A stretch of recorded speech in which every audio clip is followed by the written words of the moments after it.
हम लोग इस क्लास में देखने वाले हैं संविधान की प्रस्तावना, इसके साथ ही कॉन्स्टिट्यूशन की जो फीचर्स हैं, हिंदी में संविधान, ये आज का टॉपिक है। प्रियम्बल, लग रहा होगा कि प्रियम्बल ही तो है, ये पढ़ने की चीज है। प्रियम्बल से क्वेश्चंस पूछे जाते हैं और गलत भी होते हैं। प्रियम्बल से क्वेश्चंस पूछे जाते हैं प्रीलिम्स में भी और मेंस में भी, और गलत होने की संभावनाएं भी होती है। और प्रियम्बल का कितना इंपॉर्टेंस है ये आप ऐसे समझिए कि एनसीईआरटी का जो पहला पेज पलटोगे ना तो आपको प्रियम्बल देखने को मिलेगा। यानी प्रियम्बल का इंपॉर्टेंस क्या है। सबसे पहले हम लोग उद्देशिका क्या है उसको समझेंगे, ठीक है। उद्देशिका, और ध्यान रखिएगा ये प्योर पीटी के पॉइंट ऑफ व्यू से हम लोग कर रहे हैं, तो इसको अच्छे से समझिए। प्रियम्बल पहले हम आपको समझाते हैं। प्रियम्बल का मतलब होता है उद्देशिका। उद्देशिका, प्रियम्बल एक तरह से दर्शन है। प्रियम्बल एक तरह से दर्शन है, किस चीज के लिए? संविधान की एक झलक के लिए। यानी अगर आपको संविधान नहीं पढ़ना, आपको कॉन्स्टिट्यूशन नहीं पढ़ना है और आपको जानना है कि भारत का संविधान कैसा है, इंडियन कॉन्स्टिट्यूशन लोगों को क्या दे रहा है, या भारत का नेचर कैसा है, तो एकमात्र प्रियम्बल पढ़कर आप इसको जान जाएंगे।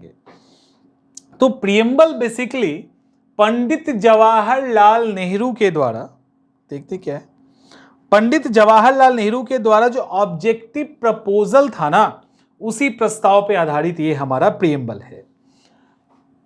प्रियम्बल संविधान का एक क्रक्स है, एक निचोड़ है। पूरे संविधान, पूरे कॉन्स्टिट्यूशन का निचोड़ बस इस प्रियम्बल के अंदर है। हम लोग एक एक वर्ड, एक एक शब्द यहां पर देखने वाले हैं। एक एक शब्द और एक एक वर्ड देखेंगे और इसमें से क्या क्या निकल के आता है। जब प्रियम्बल को आप इस तरह से देखोगे ना, तब आपको समझ में आएगा कि ओके, प्रियम्बल को ऐसे भी देखा जा सकता है। समझ में आ रहा है? चलिए स्टार्ट करते हैं। पहले इंग्लिश को पढ़ते हैं, फिर हिंदी को पढ़ेंगे, या एक ही साथ पढ़ते हैं? नहीं, अलग अलग पढ़ते हैं। चलो इसको बड़ा कर लेते हैं। अब आराम से देखिए इसको। We the people of India, इसको अब क्लियर दिख रहा है? We the people of India having solemnly resolved to constitute India into a sovereign, यहां पे है, socialist, secular, democratic Republic, and to secure to all its citizen, to secure all its citizen क्या? Justice. किस तरह का justice? Social, economical, political. Liberty, किस तरह का? थॉट, एक्सप्रेशन, बिलीव, फेथ, और क्या है? वर्शिप। Faith and worship. अब देखिए, इक्वलिटी, समानता, किस तरह का? Of status and of opportunities. इसके अलावा and to promote among them all fraternity, assuring the dignity of the individual and the unity and integrity of the nation. आगे, in our constituent assembly, this 26th day of November 1949, ये आगे का line बहुत important है। do hereby adopt, enact and give to ourselves this constitution. Give to ourselves this constitution. Give to ourselves this constitution. अब इसको short कर लेते हैं थोड़ा सा। अब इसके अंदर बस हम लोग 3-4 लाइन देखते हैं बस। क्या है वो? We the people of India, बस इतना ही देखिए। We the people of India in the constituent assembly this 26th day of November 1949 do hereby adopt, enact and give to our self this constitution. यहां रुक जाइए। अब एक बार हम लोग हिंदी को भी पढ़ेंगे, एक बार हम लोग ये प्रियम्बल हिंदी में भी पढ़ेंगे। हम भारत के लोग, सबसे पहले हम भारत के लोग, ये पहला लाइन हो गया। भारत को एक संपूर्ण प्रभुत्व संपन्न, समाजवादी, पंथ निरपेक्ष, लोकतांत्रात्मक गणराज्य बनाने के लिए एवं उसके समस्त नागरिकों को क्या न्याय की बात की गई है ना, सामाजिक, आर्थिक और राजनीतिक क्या न्याय, विचार, अभिव्यक्ति, विश्वास, धर्म और उपासना की क्या स्वतंत्रता, प्रतिष्ठा और अवसर की क्या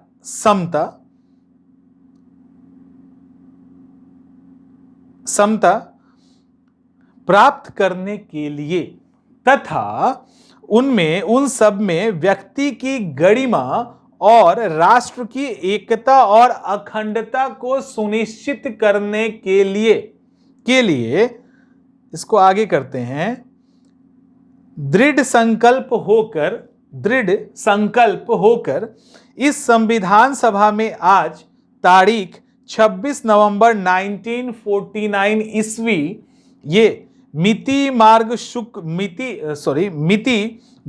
शीर्ष शुक्ल सप्तमी संवत 2006 विक्रमी, 2006 चल रहा था विक्रम, 57 जोड़ेंगे ना, विक्रमी को एतद द्वारा इस संविधान सभा को अंगीकृत, अधिनियमित और आत्मार्पित करते हैं। इसको अब शॉर्ट करते हैं, दोनों को एक साथ लेते हैं। अब देखिए, दोनों को एक साथ ले रहे हैं। अब इसको ठीक से, बीच का हमको लाइन मतलब नहीं है, बीच के किसी भी लाइन से अभी हमको मतलब नहीं है, हमको शुरू का एक लाइन और लास्ट का एक लाइन, बस ध्यान से फोकस कीजिए। शुरू का एक लाइन, लास्ट का एक लाइन, इंग्लिश में भी हिंदी में भी।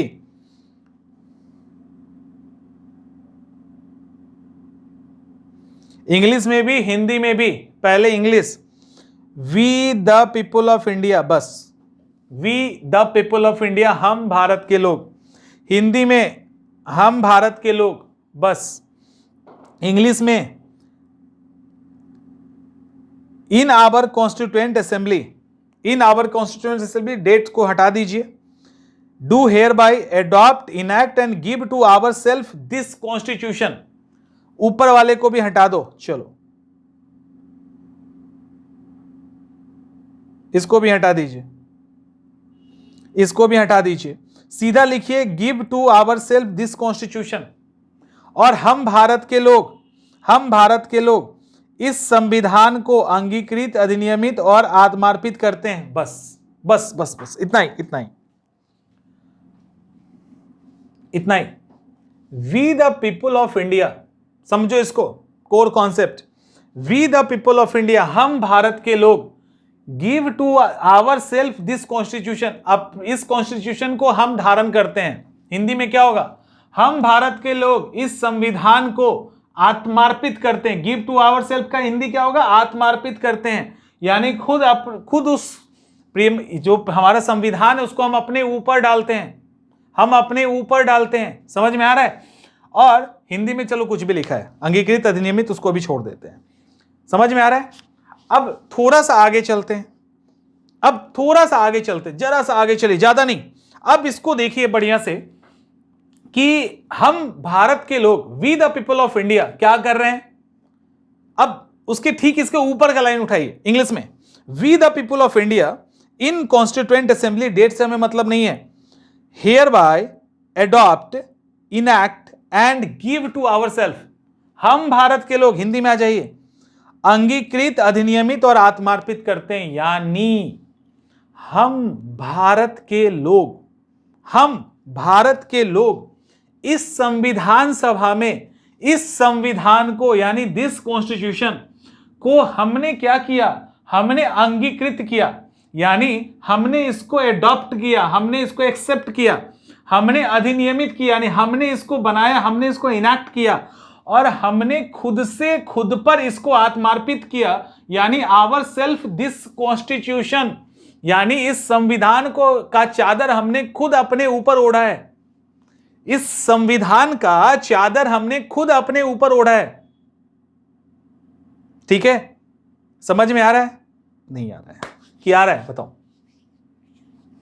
समझ में आ रहा है या नहीं आ रहा?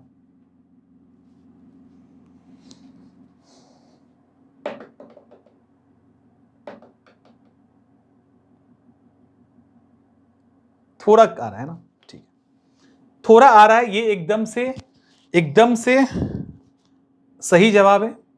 जो आप पहली बार आगे एग्जाम 17 देंगे, आगे जो भी एग्जाम आप देंगे उनके लिए मतलब ये एकदम करेक्ट जवाब है। पहली बार अगर आप दे रहे हो और थोड़ा समझ में आ रहा है, इसका मतलब आप सही चल रहे हो और आ रहा है। ठीक है, चलिए फिर से एक बार करते हैं। इस करने के पहले एक क्वेश्चन आपके सामने, चूंकि आप पीटी के एग्जाम देने वाले हैं, प्रीलिम्स की ये क्लास है।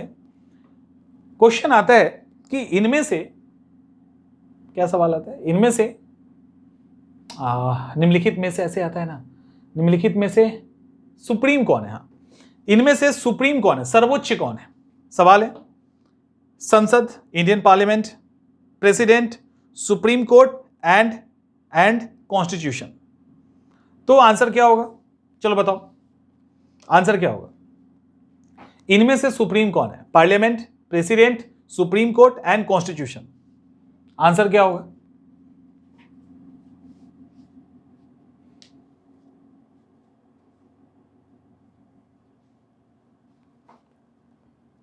पार्लियामेंट नहीं, कॉन्स्टिट्यूशन। ठीक है, गुड। आंसर कॉन्स्टिट्यूशन होगा, संविधान होगा। ठीक है, डिस्कस जब हम कल किए थे क्लास में तो आपको बताया था इस तरह का सवाल आएगा तो कैसे अप्रोच करना है। आज डिटेल में हम लोग हैं यहाँ पे, कल तो ओवरव्यू था ना। अब देखिए कैसे होगा इस सवाल का जवाब। और एक और सवाल इसी तरह का, कौन सुप्रीम है? अब सुप्रीम में देखो क्या आ रहा है, पार्लियामेंट, सुप्रीम कोर्ट, संविधान एंड हम भारत के लोग, we the people of India. अब कौन होगा? अब कौन होगा?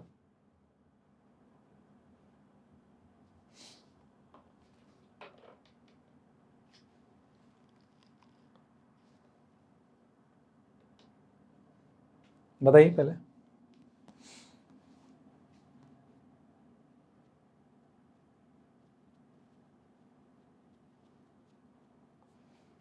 संविधान नहीं। अब यही समझना है यहां पे, आपको जो समझाने की कोशिश करें वही। यहां पे आंसर होगा we the people of India. वो संविधान के भी ऊपर है, वो संविधान के भी ऊपर है। कैसे? इसको देखो ठीक से, फिर से देखो। जब तक समझोगे नहीं, यहां से हम लोग आगे नहीं बढ़ेंगे। बड़े आराम से चलिए, स्टार्टिंग के 2-3 क्लास एक बार रिदम पकड़ लोगे, अप्रोच पकड़ लेंगे तो आगे की क्लासेस इजी हो जाएगी। We the people of India, we the people of India, हम भारत के लोग। अब देखिए कैसे हुआ, we the people of India, हम भारत के लोग। हम भारत, हिंदी में देखो पहले, हम भारत के जो लोग हैं, इसी ने ना इस संविधान में, इस संविधान सभा में इस संविधान को अंगीकृत, अधिनियमित और आत्मार्पित किया। We the people of India in this constituent assembly hereby adopt, enact and give to ourself this constitution. हमने इस कॉन्स्टिट्यूशन को बनाया है, हमने इसको अधिनियमित किया है और हम ही इसको अपने ऊपर ओढ़ रहे हैं। कोई कह नहीं रहा हमें, समझ में आ रहा है? कोई हमें कुछ कह नहीं रहा, हमने बनाया है, हमने इसको अपने ऊपर डाला है और हम अपने ऊपर डाल के इसको फॉलो कर रहे हैं। कोई हमारे ऊपर जबरदस्ती नहीं डाल दिया है। क्लियर? हम भारत के लोग का कॉन्सेप्ट क्लियर, समझ में आ रहा है? जैसे इसको ऐसे एग्जांपल से समझिए। देखो एग्जांपल के साथ जब समझोगे ना तो चीजें आसान हो जाएंगी। कैसे एग्जांपल के साथ समझिएगा, आपने अगर ओम नमः शिवाय टाइप सीरियल देखा है, जहां पे आपने देवी सती को देखा होगा, सती को जब आपने देखा होगा तो भगवान शिव को कहते हैं चलिए हमारे नैहर में, यानी उनका जो फादर का घर था वहां पे एक यज्ञ हो रहा था। तो भगवान शिव ने बोला नहीं, हमारे पास इन्विटेशन नहीं, हम नहीं जाएंगे, जाना नहीं चाहिए और तुमको भी नहीं जाना चाहिए। तो उन्होंने बोला नहीं, हमारे पिताजी का यज्ञ है तो हम तो जाएंगे ही। वो चली गई और भगवान शिव का अपमान उन्होंने उनको बर्दाश्त नहीं हुआ और आग में कूद गई।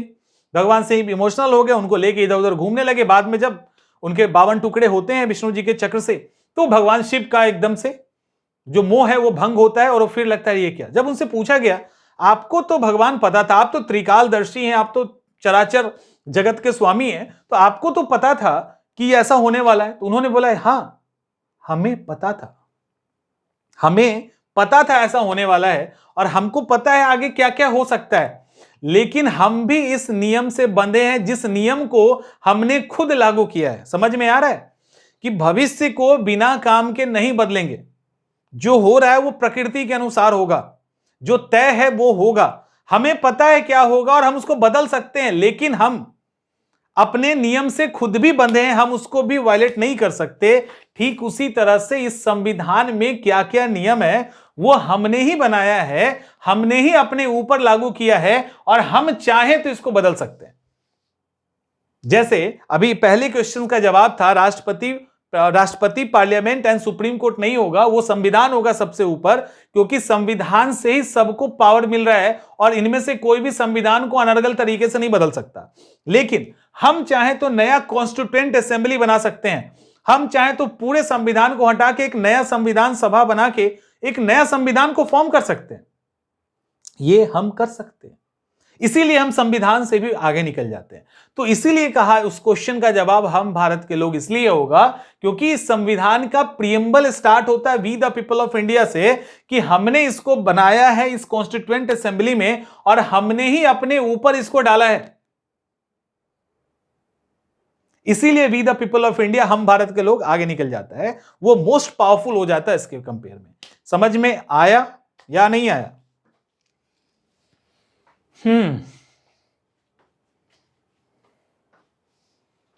क्लियर हुआ कि क्यों होगा हम भारत के लोग? नहीं क्लियर हो तो बता देना ईमानदारी से।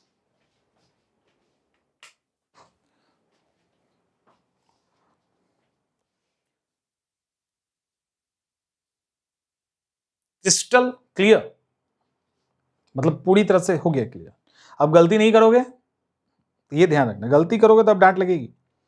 आपका काम है प्रियम्बल पूरा कंठस्थ कर लेना, प्रियम्बल को रट जाना है, A to Z प्रियम्बल आपके टिप्स पे होना चाहिए। कभी प्रियम्बल डायरेक्ट शॉर्ट आंसर जो आता है ना मेंस का, उसमें लिखने के लिए दे दे, और प्रियम्बल एक बार टिप्स पे होगा ना तो ये सारी चीजें आसान हो जाएंगी। अब देखो, अब पहले यहीं पे देख लेते हैं, यहीं पे देख लेते हैं इस प्रियम्बल के अंदर। चलो आगे चलते हैं। इस प्रियम्बल के अंदर, ये जो प्रियम्बल है आपका, इस प्रियम्बल में 3 प्रकार के जस्टिस का नाम लिया गया है। 3 प्रकार का जस्टिस, ठीक है? जस्टिस 3 तरह के हैं यहां पे, इसके अंदर भी है 3 तरह की justice, social, economic and political. तो 3 तरह का जस्टिस है और वो जस्टिस है सोशल, इकोनॉमिकल एंड पॉलिटिकल।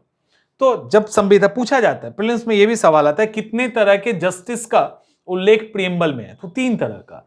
क्या है ये? पहले इसको एक बार हम लोग ब्रीफ में फटाफट देख लें। 3 तरह का जस्टिस है, 5 तरह की स्वतंत्रता है, 5 टाइप्स ऑफ फ्रीडम है। 5 टाइप्स ऑफ फ्रीडम क्या है? ये जो फ्रीडम है इसके अंदर thought, expression, religion, believe and worship, विचार, अभिव्यक्ति, धर्म, विश्वास और उपासना।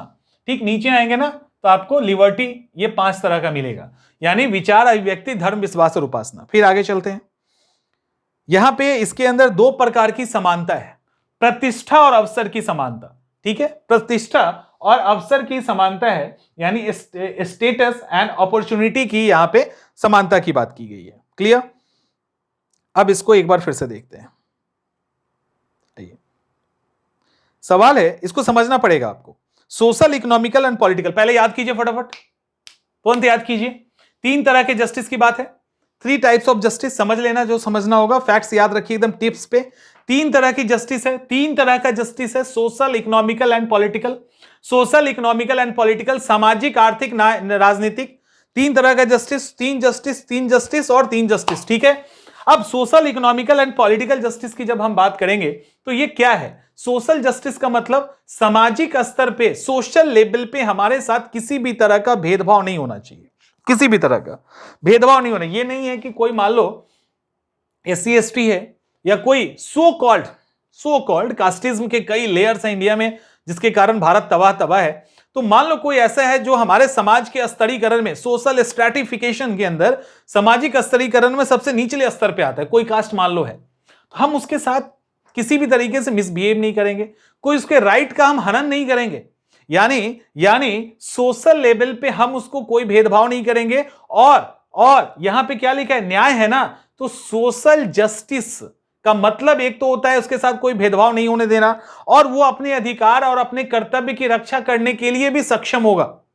उसके जो भी अधिकार हैं, राइट्स हैं, जो ड्यूटी हैं, या जो सोशल लेवल पे उसके अधिकार हैं, वो उसको मिलने चाहिए, और अगर नहीं मिलता है तो उसके लिए जस्टिस का अधिकार भी उसके पास होगा।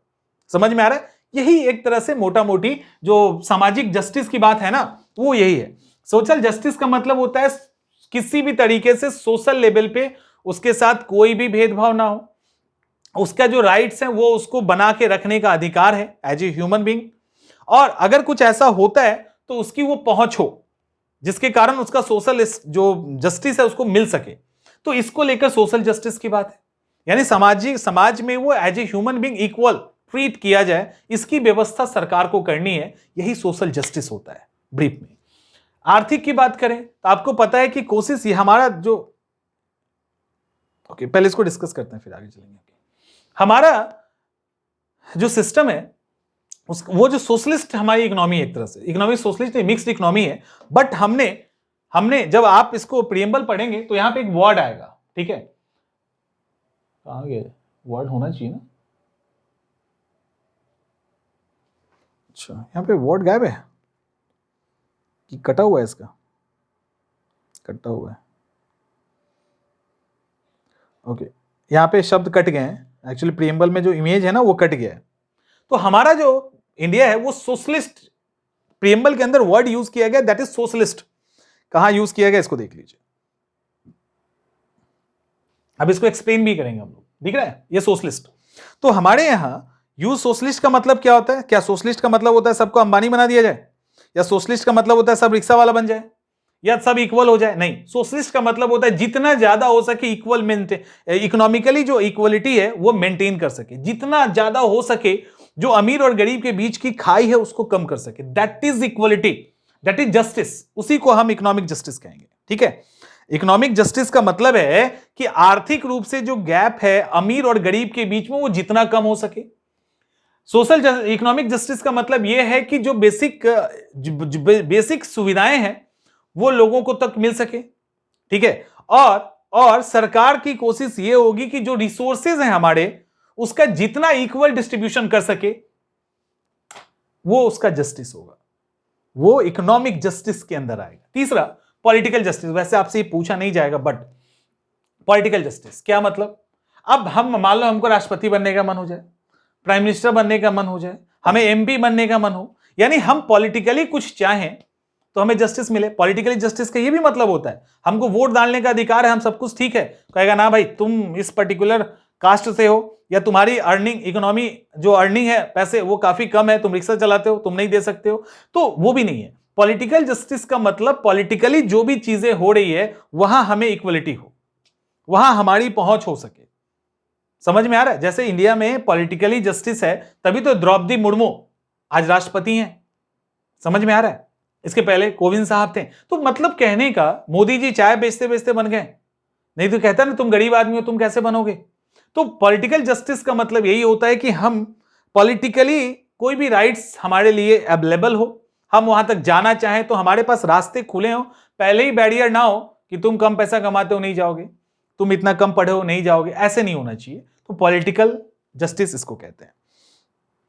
अब इसके बाद बात आती है इक्वलिटी की, बात आती है फ्रीडम की। ठीक है, फ्रीडम की जब बात आएगी, लिबर्टी जिसको कहते हैं, तो हमारे पास 5 तरह की लिबर्टी है।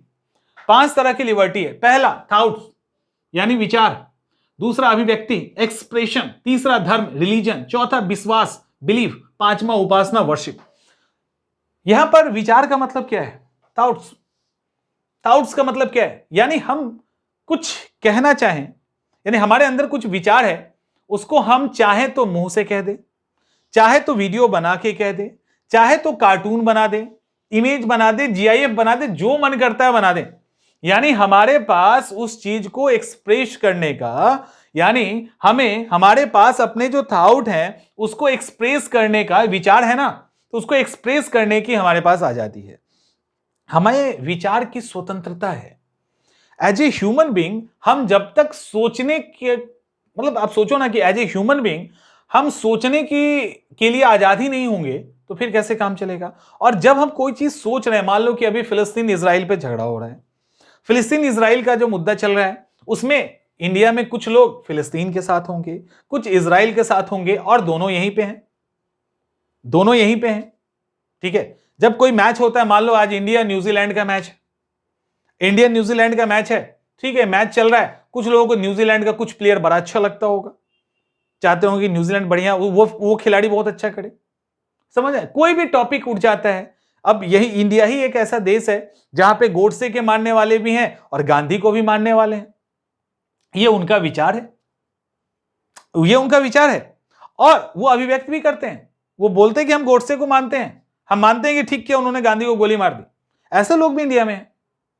और दूसरी तरफ नहीं, गांधी बहुत सही थे, गोडसे ने गलत किया है, गांधी की बात पे हमें चलना चाहिए, ऐसे लोग भी हैं। तो वो अपनी बात नहीं, जो मान लो गांधी को मानने वाले के सामने गोडसे के मानने वाले अपनी बात नहीं कह सकते, उनके मन में वो विचार नहीं आ सकता, आ सकता है। ठीक है, तो विचार और अभिव्यक्ति दोनों साथ में, विचार आएगा तो अभिव्यक्त होगा, हम अभिव्यक्त उसको वीडियो फॉर्म में कर सकते हैं, ऑडियो फॉर्म में कर सकते हैं, कार्टून बनाया जाता है, आप देखते हो जो पेपर्स में कार्टून आते हैं वो क्या क्या नहीं कह जाते हैं, कई बार कार्टून के कारण सेडिशन एक्ट लग गया, जेएनयू के कई सारे ऐसे किस्से हैं, तो लग गया। धर्म, हम जिस तरह का धर्म अपनाना चाहें, हम जैसा भी धर्म अपनाना चाहें, हम फ्री हैं। यानी हम अगर हिंदू हैं हम क्रिश्चियन बन सकते हैं, क्रिश्चियन है हम ईसाई, हम इस्लाम कर सकते हैं, इस्लाम है यहूदी बन सकते हैं, पारसी बन सकते हैं, जैन बौद्ध जो भी रिलीजन है, कोई भी रिलीजन वाला कहीं भी जा सकता है, ऐसा फ्रीडम हमारे यहाँ है। और हमारा देश सेकुलर है, हमारे देश में कोई राज्य, देश का कोई धर्म नहीं है, ये कोई हिंदू राष्ट्र नहीं है, समझ में आ रहा है, ये पहले नेपाल हिंदू राष्ट्र था, तो वो एक पर्टिकुलर रिलीजन को लेके चल रहा था, अब वो भी सेकुलर हो गया, हम सेकुलर हैं, यानी स्टेट का कोई धर्म नहीं है, यहां के लोग जिस धर्म को माने सबको वही राइट मिलेगा जो सबको मिलता है, धर्म के आधार पर कोई भेदभाव नहीं होगी, ये स्वतंत्रता है। और जिस भी रिलीजन को आप चाहते हो, जिस भी आपको सेक्ट में फेथ है, यानी आप जैसे हिंदू रिलीजन के अंदर ही कोई काली पूजा करता है, कोई वैष्णो देवी का पूजा करता है, कोई राम भक्त है, कोई शिव भक्त है, सबके अपने अपने विचार, अपनी अपनी विचारधाराएं हैं, तो जो भी आपको सेक्ट पसंद है करो, उसके अकॉर्डिंग आप वर्शिप कीजिए। इसीलिए ना जो सिख हैं, आप एक ब्लेड भी नहीं ले जा सकते प्लेन में, और सिख पूरा चाकू लेके चले जाते हैं, क्योंकि उनका वो कृपाण है, 5 का एसेंशियल है सिख धर्म में, उस 5 का में एक कृपाण भी आता है, तो वो लेके जाते हैं, क्योंकि उनके विश्वास का वो प्रतीक है, और पूजा पाठ में यूज होता है, जैसे उनके रिलीजन का जो है ना एकदम एसेंशियल पार्ट है वो, तो अलाउ कर दिया जाता है, उसको मेट्रो में लेके जाते हैं, प्लेन में लेके जाते हैं, समझ में आ रहा है। तो ये चीजें क्या है, ये 5 तरह की स्वतंत्रता हमें दी गई ताकि हम आराम से रह सके यहां पे। इसके अलावा इक्विलिटी की बात करते हैं, इक्विलिटी अगर नहीं होगी तो बड़ा दिक्कत हो जाएगा। इक्विलिटी किसका, प्रतिष्ठा का, प्रतिष्ठा का। यहां पे इक्विलिटी की अगर हम बात करें तो ठीक है, स्टेटस देखिए, एज ए ह्यूमन बीइंग, अगर हम एज ए ह्यूमन बीइंग बात करें, सर इंसान की नजरिए से बात करें, तो हर एक ह्यूमन बीइंग इक्वल है, हर एक इंडियन इक्वल है, इंडियन छोड़ो पूरी दुनिया के लोग इक्वल हैं।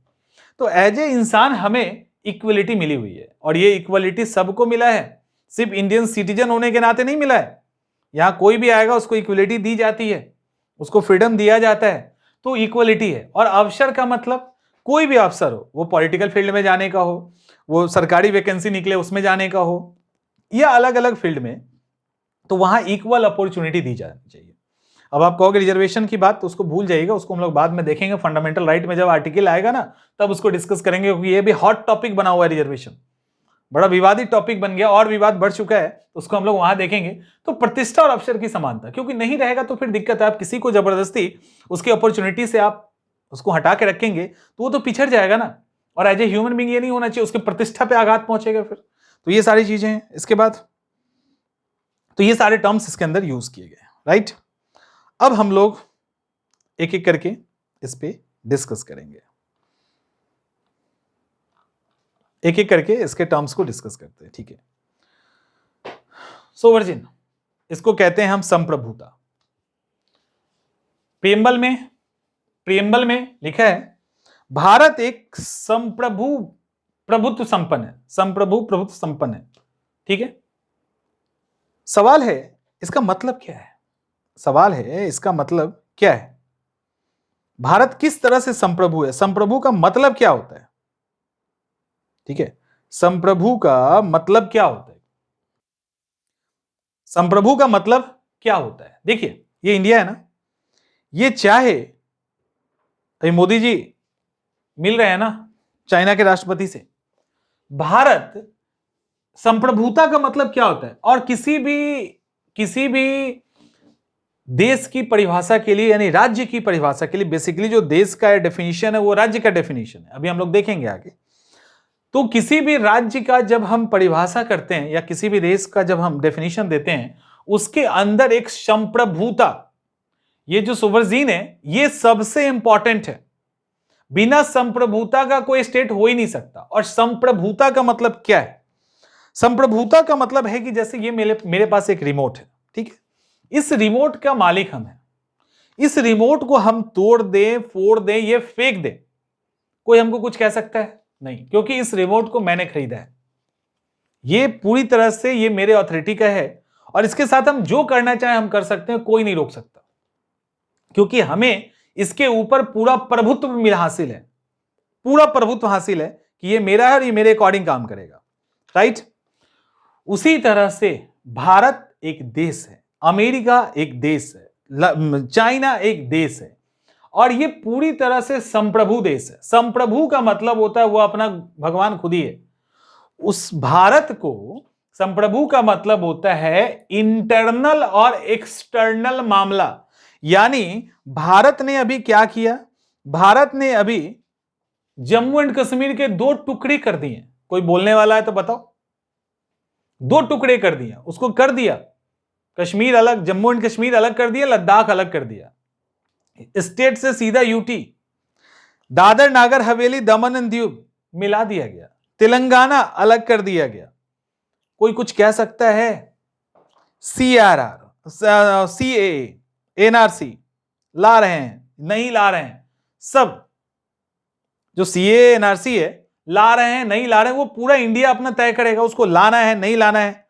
उसको यूनाइटेड स्टेट का मेंबर बनना है नहीं बनना, किसी ऑर्गेनाइजेशन में शामिल होना है नहीं होना है, किसी ट्रीटी में शामिल होना नहीं होना, चाइना के साथ रिलेशन रखना, पाकिस्तान के साथ रखना नहीं रखना, इजराइल फिलिस्तीन के झगड़े में किसका सपोर्ट करे वो उसका अपना पक्ष है, रसिया यूक्रेन की लड़ाई में भारत किसके साथ है वो उसका अपना पक्ष है। कोई कुछ कह सकता है उसको? नहीं कह सकता, क्योंकि भारत एक संप्रभु देश है। संप्रभुता का मतलब होता है वो अपने इंटरनल और एक्सटर्नल मामले में डिसीजन लेने के लिए पूरी तरह से आजाद है। कोई दूसरा आके उसको कुछ नहीं कह सकता। अगर वो अभी इजराइल का सपोर्ट कर रहा है तो कोई ये नहीं कहवा सकता कि तुमको फिलिस्तीन का सपोर्ट करना है। यूक्रेन और रसिया में अगर भारत चुप है तो कोई ये नहीं कह सकता कि तुमको रसिया को सपोर्ट करना ही करना है। समझ में आ रहा है? ये इसलिए नहीं कर सकता कि ये भारत का, इसी को संप्रभुता कहते हैं। क्लियर? इसी को संप्रभुता कहा जाता है। दूसरा सोशलिस्ट, समाजवादी। सोशलिस्ट क्या है ये? समाजवाद क्या होता है? देखो, समाजवाद, पूंजीवाद, सोशलिस्ट, कैपिटलिज्म, मिक्स्ड इकोनॉमी, ये सब इकोनॉमी के पार्ट है, बेसिकली उसी के अंदर लिए जाते हैं। देखो, सोशलिस्ट का मतलब होता है, मतलब ये होता है, जो मतलब एग्जैक्ट सोशलिज्म का है, सोशलिस्ट का है, वो यहां पे नहीं है। यहां पे इंडिया के अकॉर्डिंग सोशलिस्ट है, ठीक है। सोशलिस्ट का मतलब यहां पे बस इतना ही है कि हमारे भारत का जो रिसोर्सेज है, हमारे भारत के अंदर जो रिसोर्सेज हैं, वो रिसोर्सेज पे का लगभग इक्वल डिस्ट्रीब्यूशन हो, लोगों का वहां तक पहुंच हो, लोगों की बेसिक जरूरतें सरकार के द्वारा पूरी की जाए, पब्लिक और प्राइवेट इंटरप्राइजेस दोनों ही रहेंगे, लेकिन दोनों वेलफेयर स्टेट के अकॉर्डिंग काम करेंगे। कैपिटलिस्ट इकोनॉमी की तरह सिर्फ प्रॉफिट पे बात नहीं होगी, अगर बहुत ज्यादा प्राइस हाइक करोगे तो सरकार की एंट्री हो जाएगी। समझ में आ रहा है? तो सरकार की यहां पे एंट्री हो जाएगी। It means what? कहने का मतलब क्या है? कहने का मतलब यहां पर यह है, कहने का मतलब यह है कि समाजवादी जो हमने अप्रोच लिया है उसके अंदर का जो क्रक्स है वो ये है कि आप अपने पब्लिक प्राइवेट सेक्टर पे भी आप काम करो, कोई इशू नहीं है, लेकिन वो प्राइवेट सेक्टर का पूरा फोकस सिर्फ पैसे कमाने नहीं होने चाहिए। जो इंडिया का कोर कॉन्सेप्ट है वेलफेयर स्टेट का, उसको मेंटेन करना है, मेंटेन करना है। और जो यहां पे लोग रह रहे हैं उनके बीच में गरीबी कम करनी है, उनको रोजगार देना है। समझ में आ रहा है? उनका जो लिविंग स्टैंडर्ड उसको ऊंचा करना है। इसीलिए बेरोजगारी भत्ता, बिलो पॉवर्टी लाइन को बहुत सारी सरकारी सुविधाएं, खाने पीने से लेकर अलग अलग तरह की सुविधाएं जो सरकार को दी जाती है वो इसी का हिस्सा है ना, वो इसी का हिस्सा है कि एटलीस्ट जितना कम कर सके उनकी गरीबी। बार बार सैलरी बढ़ाई जाती है मजदूरों की, यही है। जो रिसोर्सेज है उसका लगभग इक्वल डिस्ट्रीब्यूशन हो, उसकी भी कोशिश यहां से की जाती है। समझ में आ रहा है? तो वो सब इसका हिस्सा, यही समाजवाद है बेसिकली। ये समाजवाद का मतलब ये बिल्कुल नहीं कि पब्लिक प्रॉपर्टी नहीं होगा, जो कोर कॉन्सेप्ट है, सॉरी प्राइवेट प्रॉपर्टी नहीं होगा, सिर्फ पब्लिक प्रॉपर्टी होगा, सिर्फ पब्लिक एंटरप्राइजेस होंगे, सिर्फ सरकारी बैंक होगा, सिर्फ सरकारी कंपनियां होंगी। तो ऐसा कुछ नहीं है। हम लोग मिक्स लेके चलने वाले, क्योंकि मिक्स इकोनॉमी को फॉलो करते हैं। और सोशलिस्ट का मतलब यही है कि यहां समाज को लेकर सरकार का एक पर्टिकुलर अप्रोच डेवलप रहे और उसको कंटिन्यू वो मेंटेन रखे। ये है यहां पे। तीसरा सेकुलरिज्म, इस पे थोड़ा सा लंबा अभी खींचेंगे क्लास को। सेकुलरिज्म एक्चुअली क्या है? सेकुलरिज्म का मतलब आपको अच्छे ऐसे समझना है, ऐसे समझना है कि भारत एक सेकुलर कंट्री है। सेकुलर का सीधा लाइन है कि राज्य का अपना कोई धर्म नहीं है। सेकुलर का सीधा मतलब है कि राज्य का अपना धर्म कोई नहीं है। ठीक है? राज्य के अंदर जितने भी धर्म है, फर्क नहीं पड़ता भारत को, जितने भी ये सब जितने भी फेथ है ना, ये जिसको जिसको जो मानना है मानो, हमको नहीं मतलब है। तो इंडिया का जो सेकुलरिज्म है, इंडिया का जो सेकुलरिज्म है उसको फर्क नहीं पड़ता इससे। राज्य का कोई भी धर्म अपना नहीं है, राज्य धर्म से अलग है, लोगों का अपना धर्म है। तो लोग जिस धर्म को मानना है मानो, क्योंकि ये उनका इंडिविजुअल बिलीव है। आपको लगता है जो पर्टिकुलर इतने सारे पाथ हैं, जिस पाथ पे आपको जाना है आप जा सकते हैं। सरकार इस आधार पे कोई भेदभाव नहीं करेगी, पहला। और दूसरा क्या है कि जो सरकार है कोई भेदभाव नहीं करेगी। और दूसरा, ये जो सरकार है किसी पर्टिकुलर धर्म को प्रमोट करने की भी कोशिश नहीं करेगी। सरकार यदि कोई काम रिलीजियस के हिसाब से करेगी भी तो वो सभी धर्म के फायदे के लिए होगा, कोई पर्टिकुलर धर्म पे टारगेट करके नहीं। ये है हमारा सेकुलरिज्म। इसको धर्मनिरपेक्षता कहते हैं। जैसे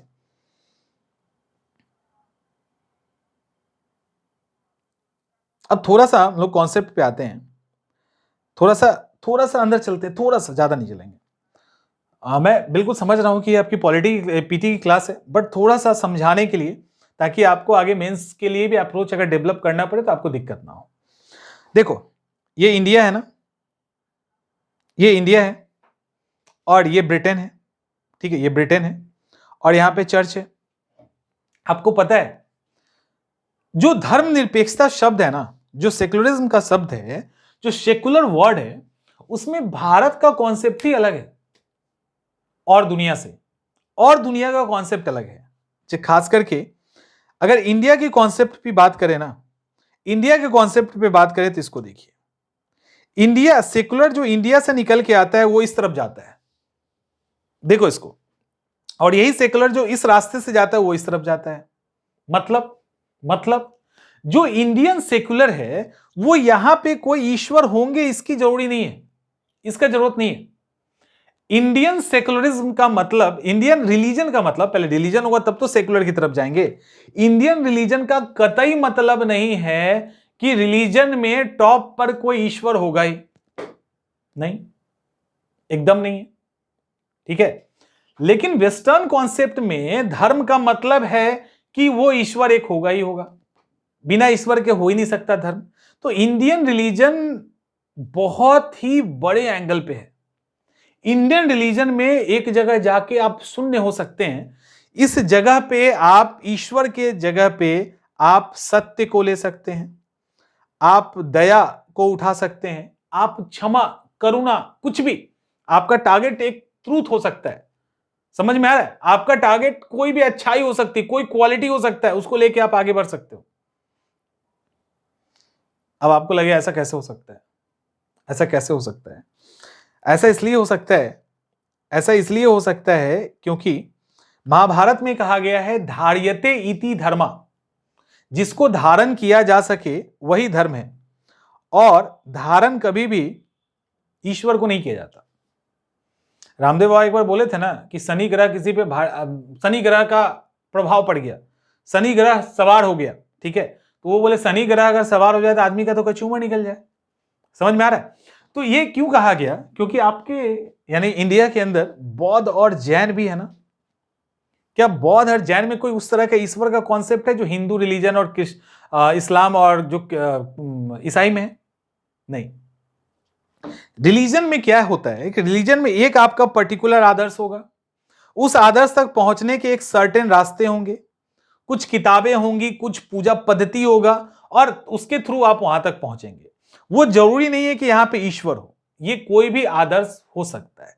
तो वहां आपको पहुंचना है, ठीक है, वहां पहुंचेंगे, वो रास्ते से अगर आप जा रहे हो और वहां पहुंच रहे हैं तो आपका टारगेट पूरा हो जाता है। तो इंडियन कॉन्सेप्ट में रिलीजन का बहुत ही वाइड एंगल है।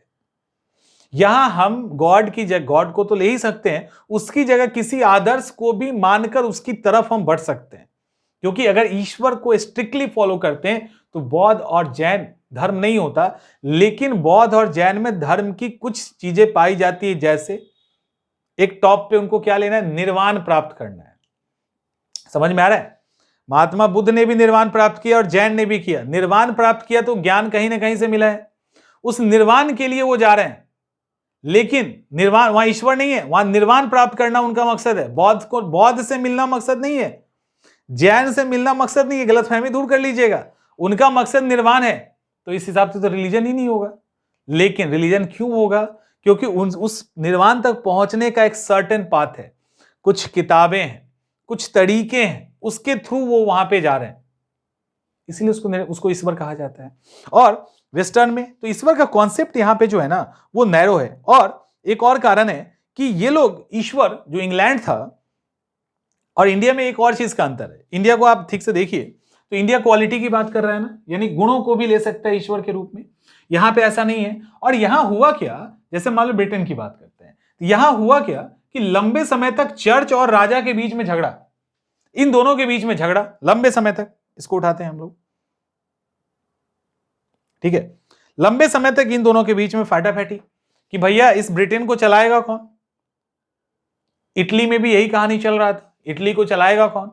चर्च कह रहा है कि हम चलाएंगे, राजा कह रहा है कि तुम अपना वाला काम करो ना, तुम अपना रिलीजियस वाला काम करो, इधर काहे टांग अड़ा रहे हो। तो ये काहे सुनने, रिलीजियस वाला काम तो कर ही रहे हैं, पाप मुक्ति पत्र तो बेच ही रहे हैं, साथ में राजा के अंदर भी एंट्री। तो एक लंबे समय के स्ट्रगल के बाद राजा अलग हो पाया अपने राज्य के लिए और चर्च अलग हो पाया।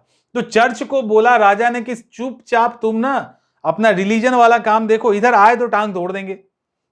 और चर्च ने बोला कि तुम अगर राजा एंट्री कर गए हमारे इलाके में तो तुमको हम श्राप दे देंगे। समझ में आ रहा है? तो राजा ने कहा था भैया ना हमको आना ना तुम हमारे पास आओ, अपना अपना रास्ता देखो। और इस तरह से दोनों अलग हुए। तो आज चर्च अपना काम करता है, राजा अपना काम करता है। तो जब वेस्टर्न सेक्युलरिज्म आप देखेंगे तो वहां पे किसी भी स्थिति में राज्य और धर्म के बीच में कोऑर्डिनेशन ही नहीं है।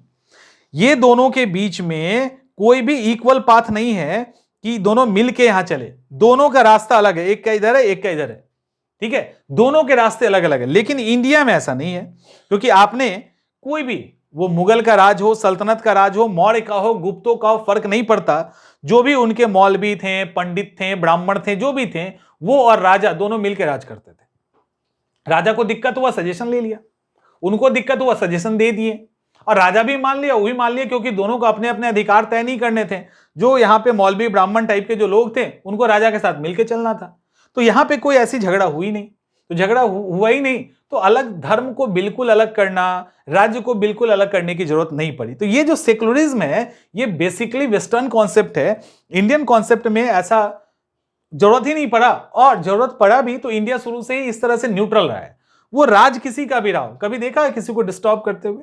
कुछ इक्के दुक्के घटनाएं आपने सुने होंगे, अदरवाइज मुसलमान के राज में हिंदू पूरे बढ़िया से थे, कुछ नहीं हुआ, वो कभी खतरे में नहीं पड़े। और बाद में 200 साल तक ईसाई का जब राज आया तो भी मुस्लिम बड़े मस्ती में थे और हिंदू भी मस्ती में थे, कभी खतरे में नहीं पड़े। आजकल खतरे में पता नहीं कैसे पड़ गए, तो था ना। तो नॉर्मली चीजें ऐसे ही चल रही थी। तो ये है आपका पंथ निरपेक्ष। तो समझ गए कि भारत एक पंथ निरपेक्ष देश है। पंथ निरपेक्ष का मतलब है कि राज्य का अपना कोई धर्म नहीं है, व्यक्ति जो अपने धर्म को फॉलो करता है वो उनका अपना इंडिविजुअल बिलीव है, वो जिस धर्म को फॉलो करना चाहे, अपने को कन्वर्ट करना चाहे, तीसरे धर्म में चला जाए, चौथे धर्म में चला जाए, उसकी मर्जी। क्लियर? अब यहां पर डेमोक्रेसी, इंडियन और ब्रिटेन। डेमोक्रेसी देखिए, लोकतंत्र की अगर हम बात करें, लोकतंत्र की अगर हम बात करें तो डेमोक्रेसी इंडिया में भी और ब्रिटेन में भी है, कोई दिक्कत नहीं है। इंडिया में भी डेमोक्रेसी है, ब्रिटेन में भी डेमोक्रेसी है। दोनों जगह पार्लियामेंट्री सरकार है, दोनों जगह पार्लियामेंट्री सरकार है। और दोनों ही जगह इट मींस कि ये दोनों ही ऐसे जगह हैं जहां पे सरकार जैसे प्रधानमंत्री हैं, पार्लियामेंट मेंबर हैं, वो लोगों के द्वारा चुने जाते हैं। तो डेमोक्रेसी का मतलब होता है जनता के द्वारा चुनी गई सरकार। तो पब्लिक के द्वारा यहां पे सरकार चुनी जाती है, इसीलिए डेमोक्रेसी है। लेकिन मुझे ये बताइए, ये वाला आपको बताना है, मुझे ये बताइए कि रिपब्लिक की जब बात आती है तो इंडिया तो रिपब्लिक कंट्री है लेकिन ब्रिटेन रिपब्लिक कंट्री नहीं है। इसके पीछे क्या कारण है? मुझे ये बताओ कि ब्रिटेन रिपब्लिक नहीं है, क्यों नहीं है रिपब्लिक?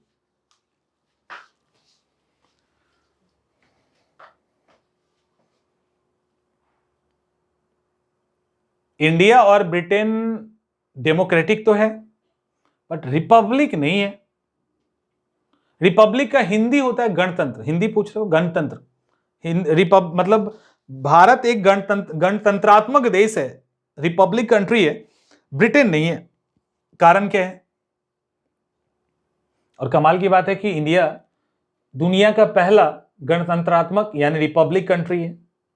राजा विशाल लिच्छवी जो वैशाली है वो पहला गणतंत्र है, रिपब्लिक है। तो मुझे ये बताइए ये डिफरेंस क्या है, क्यों ये रिपब्लिक नहीं है, ये रिपब्लिक है? कुछ तो होगा, कुछ तो बात होगी।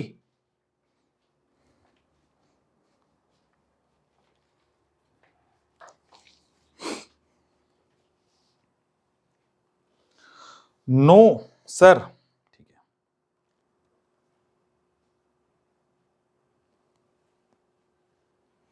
गुड, बिल्कुल सही। क्यों नहीं है? क्योंकि ब्रिटेन में जो ब्रिटेन के हेड हैं वो चुने नहीं जाते हैं पब्लिक के द्वारा।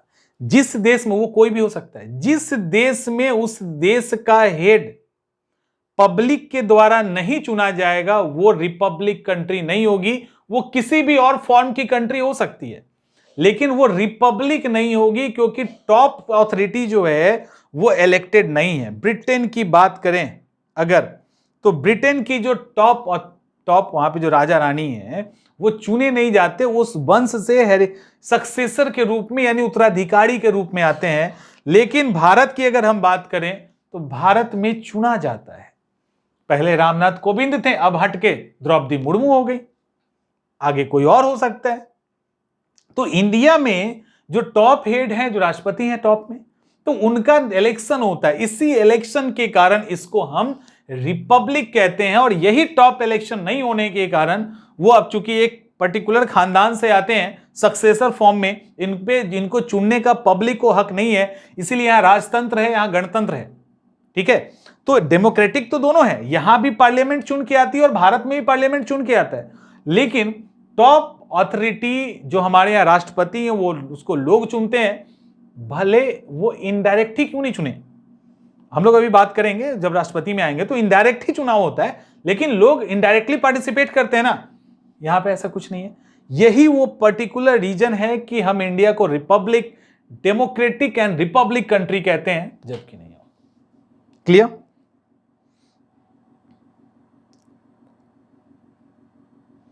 गणराज्य यही वाला कॉन्सेप्ट है, ठीक है ना, यही कॉन्सेप्ट है गणराज्य का। तो आई थिंक क्लियर हो गया होगा कि यहां पे ये डायरेक्ट चुन के आते हैं और यहां पे इनका चुनाव होता है।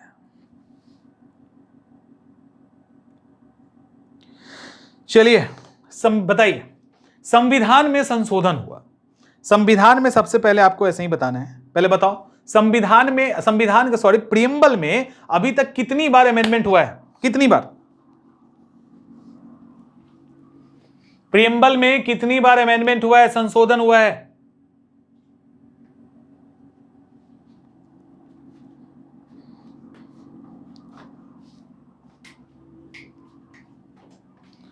तीन बार। प्रियम्बल में 3 बार अमेंडमेंट हुआ है। एक बार प्रियम्बल में 1 बार अमेंडमेंट हुआ है, ठीक है। प्रियम्बल में 1 बार अमेंडमेंट हुआ है, कब हुआ है?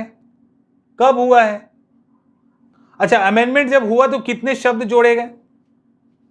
याद कर लीजिए इसको, फटाफट देखिए। हमारे प्रियम्बल के अंदर यानी हमारे संविधान में का जो उद्देशिका है उसको अभी तक मात्र 1 ही बार बदला गया है, और ये 42 कॉन्स्टिट्यूशनल अमेंडमेंट 1976 में ऐसा किया गया था। एकमात्र अभी तक बदलाव हुआ है 42 कॉन्स्टिट्यूशनल अमेंडमेंट 1976। क्लियर?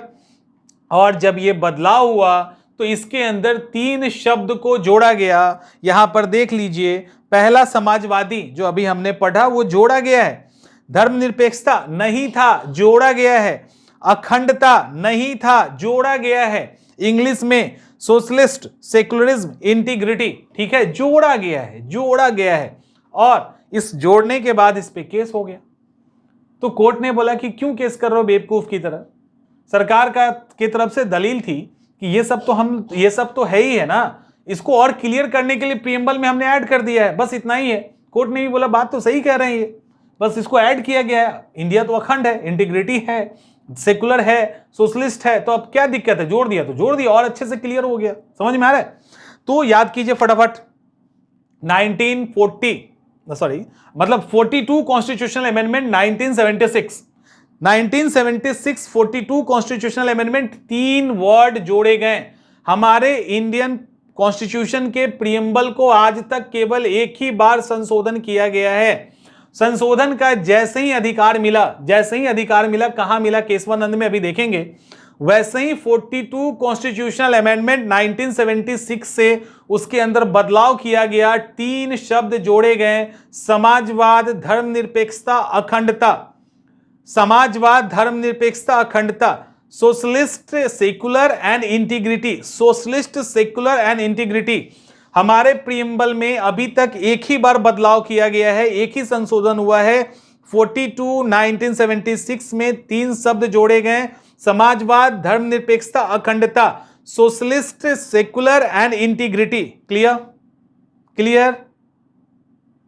कोई कंफ्यूजन?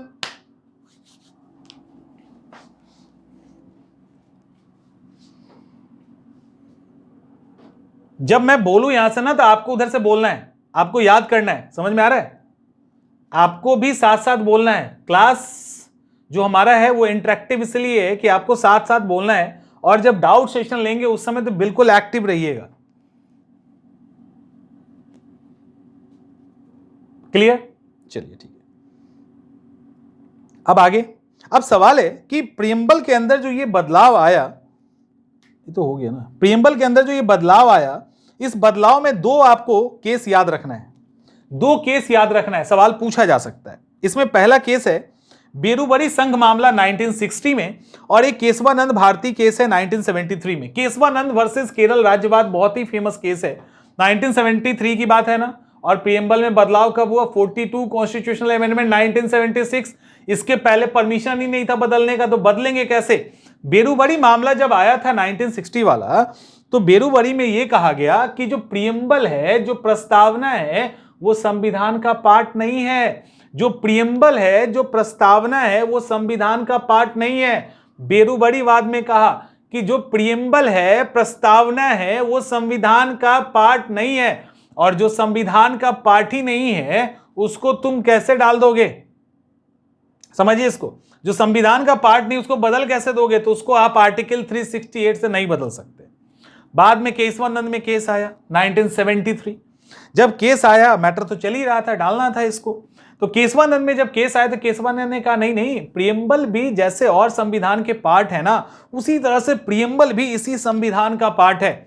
प्रियम्बल भी इसी संविधान का पार्ट है, इसी कॉन्स्टिट्यूशन का पार्ट है, और जैसे और पार्ट को बदला जाएगा उसी तरह से प्रियम्बल को भी बदला जा सकता है। बेधड़क आर्टिकल 368 लगाइए और बदल डालिए। लेकिन सुप्रीम कोर्ट को पता था ना ये लोग कुछ भी बदल देगा। समझ में आ रहा है? उनको पता था कि ये लोग कुछ भी बदल देगा, इसके कारण इन्होंने क्या किया? इन्होंने ऑब्लिगेशन लगाया। केशवानंद में बोला गया तुम बदलो तो कोई दिक्कत नहीं है, लेकिन जब बदलोगे तो बेसिक स्ट्रक्चर नहीं बदलना चाहिए, मूल ढांचा नहीं बदलना चाहिए। बेसिक स्ट्रक्चर छोड़ के आप कुछ भी बदल दीजिए। ये बेसिक स्ट्रक्चर का जो कॉन्सेप्ट है वो केशवानंद के केस में पहली बार आया, जो बढ़ता चला गया, आगे की क्लास में हम लोग देखेंगे।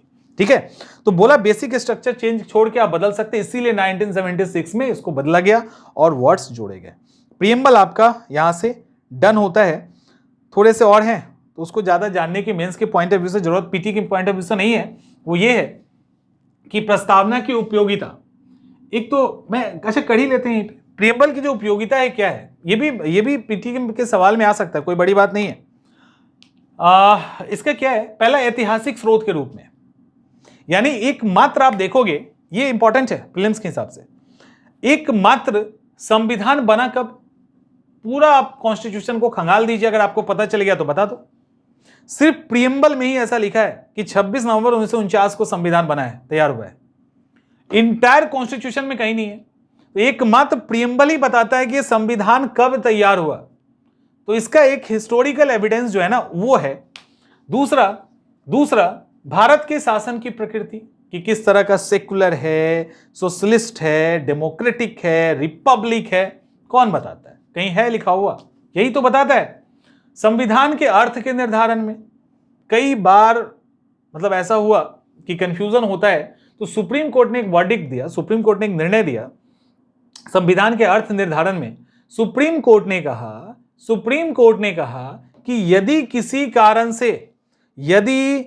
भी कारण से संविधान, कोई भी ऐसे उनके पास केस आ गया जिसमें उनको अब कुछ समझ नहीं आ रहा, संविधान में भी चीजें क्लियर नहीं है, जो कोई अमेंड करना चाहते थे वहां भी क्लियरिटी नहीं है, तो बोले अगर ऐसी स्थिति में हम फंस जाएं तो फिर वहां प्रियम्बल का सहारा लेंगे। ठीक है, प्रियम्बल का सहारा लेंगे और संविधान के अर्थ का निर्धारण करेंगे। राइट। फिर संविधान का उद्देश्य बताना कि संविधान में लोक कल्याणकारी राज्य, इक्वलिटी स्थापित करना है, लोगों को स्वतंत्रता देनी है, न्याय देना है, समानता स्थापित करनी है, यही सब है ना। प्रियम्बल यही है आपका, प्रियम्बल आपका यही है, ये काम है प्रियम्बल का। होपफुली क्लियर हो गया होगा। सोचो बड़ा छोटा लगता है ना, 1 घंटा लग गया इसमें, बहुत छोटा लगता है देखने में ना, पूरे 1 घंटे चले गए आपके सिर्फ एक टॉपिक को क्लियर करने में। होपफुली कि अब इसके बाद कोई कंफ्यूजन आपको ना हो, उम्मीद करते हैं कि कोई कंफ्यूजन ना हो। क्लियर है यहां तक? कोई दिक्कत नहीं है? या दिक्कत है तो बताइए, कोई दिक्कत है तो बताइए, नहीं है तो बताइए।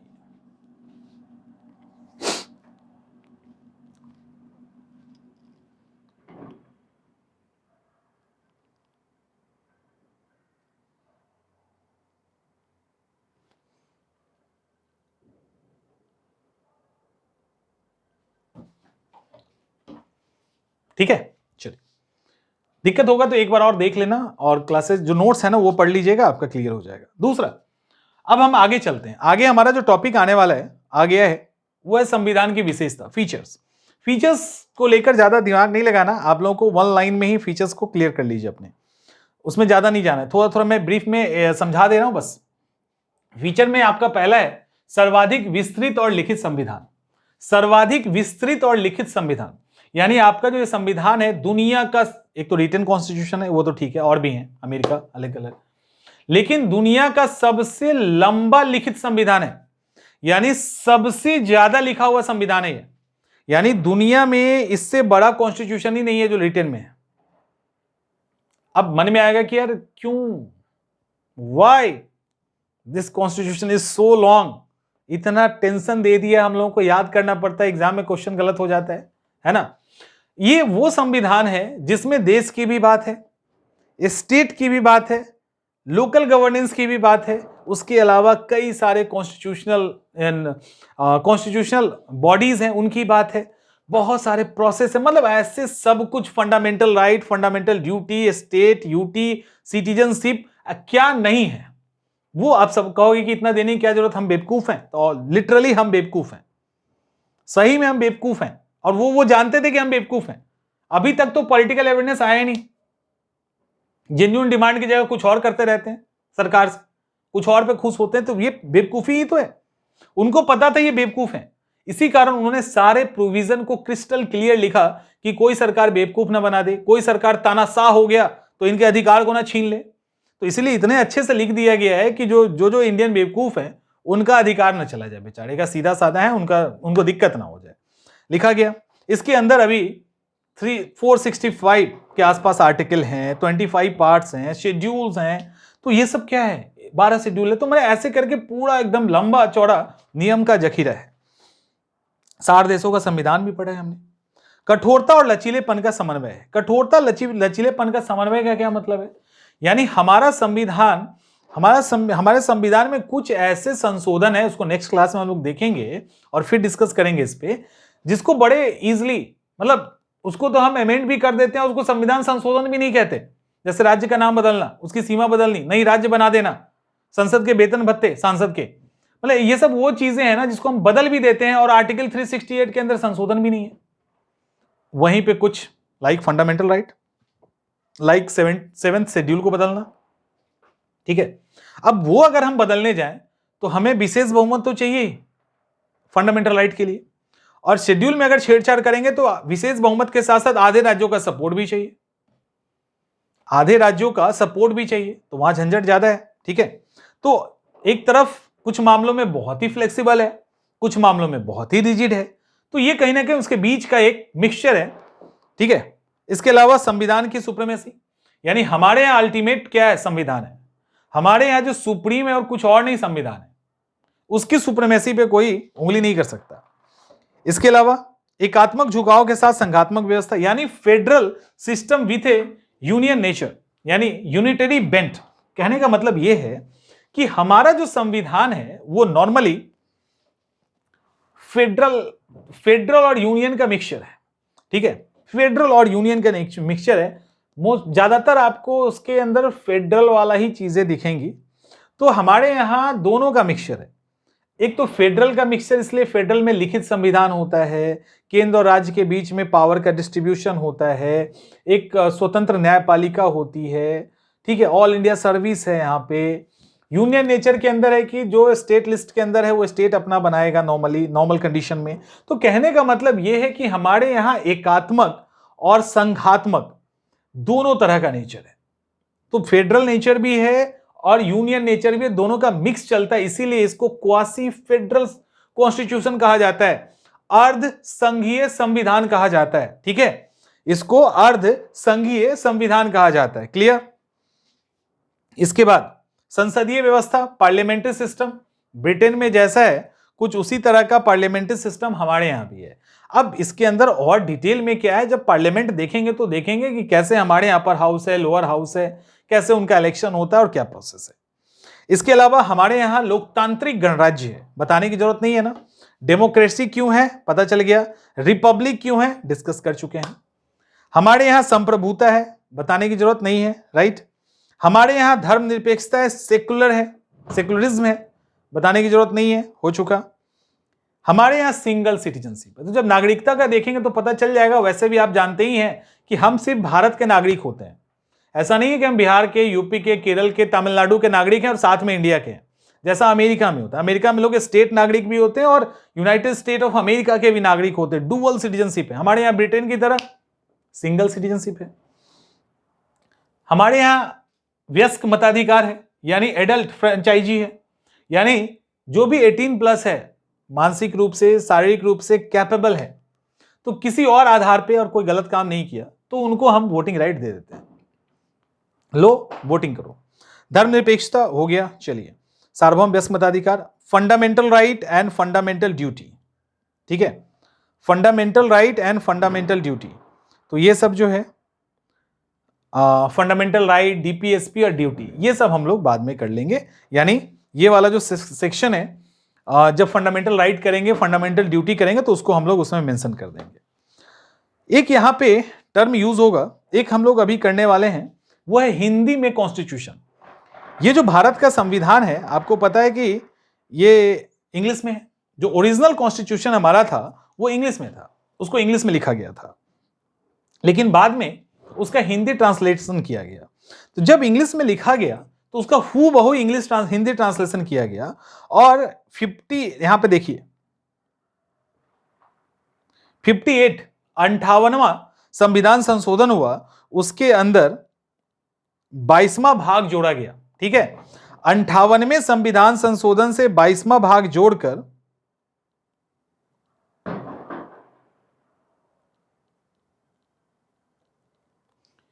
394A का कह लीजिए 394A जोड़ा गया। ठीक से देखिए, हिंदी में संविधान, हमारा संविधान ओरिजिनल इंग्लिश में था, बाद में उसको हिंदी में ट्रांसलेट किया गया।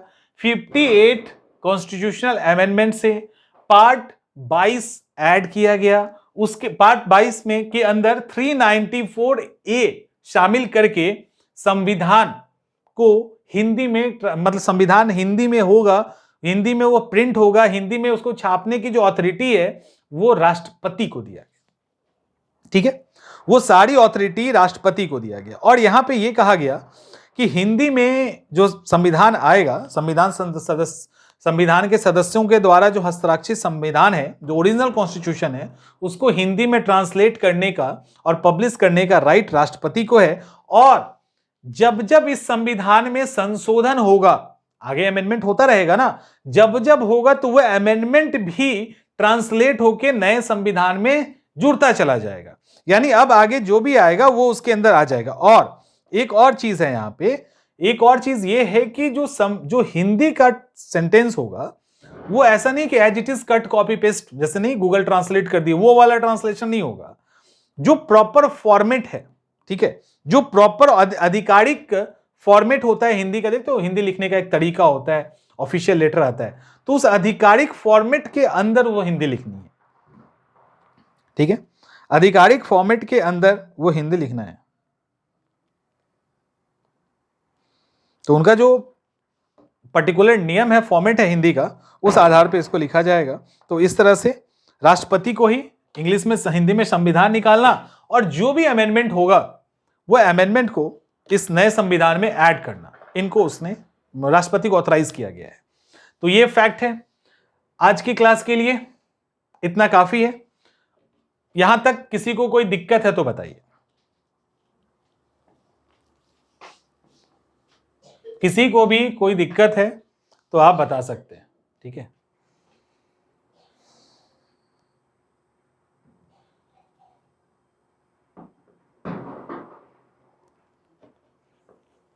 कल फिर हम लोग आगे देखेंगे।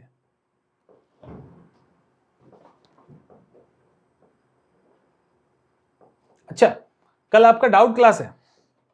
कल की जो क्लास है वो डाउट क्लास है। जो भी अभी तक पढ़ाया गया है, इसमें आपके मन में जो भी कंफ्यूजन है, उस कंफ्यूजन से रिलेटेड आप अपने डाउट्स हमें भेजेंगे, उस डाउट पे आपकी क्लास होगी। तो कल की क्लास डाउट क्लास है, डाउट क्लास हम लोग करेंगे कल। कोशिश कीजिएगा लाइव रहने का, लाइव रहेंगे तो आपके लिए ही ठीक है। ठीक है, तो हम लोग आज क्या क्या किए हैं? हम लोग ने आज प्रीएम्बल किया, प्रीएम्बल को हमने बहुत अच्छे से समझ लिया। उसके बाद संविधान की जो फीचर है, संविधान की जो विशेषताएं, उसको हमने देख लिया। विशेषता के अंदर कुछ जो टर्म थे वो ऑलरेडी हम लोग प्रीएम्बल में डिस्कस कर चुके हैं, जैसे सेकुलरिज्म है, वेलफेयर स्टेट है और कुछ कुछ था ना, मौलिक अधिकार और डीपीएसपी तो बाद में देखेंगे, तो उसको हम लोग बाद में देखेंगे। हिंदी में संविधान और आपके जो कुछ सवाल थे वो। अब आपका काम क्या है, जो नोट्स हम आज आपको मिलेगा उस नोट्स को आपको अच्छे से पढ़ना है, क्लासेस आपको देख लेनी है और नोट्स और क्लास के दम पे, क्लास जब पढ़ोगे दम पे नहीं, जब वो पढ़ लोगे उसके बाद आप प्रीवियस ईयर क्वेश्चन लगाएंगे, ये आपका काम है। जब ये काम आप कर लेंगे उसके बाद कहीं भी कोई भी कंफ्यूजन हुआ तो आप उस कंफ्यूजन को अपने ग्रुप में मैसेज करेंगे। उस मैसेज पे आप कल की जो क्लास है वो पर्टिकुलर पूरी क्लास ही आपकी उसी डाउट्स पे होगी। तो इसके लिए डाउट आपको पूछना पड़ेगा, थोड़ा सा भी डाउट हो तो पूछ लेना, नहीं तो फिर कल की क्लास ऑफ करनी होगी। मिलते हैं हम लोग नेक्स्ट क्लास में।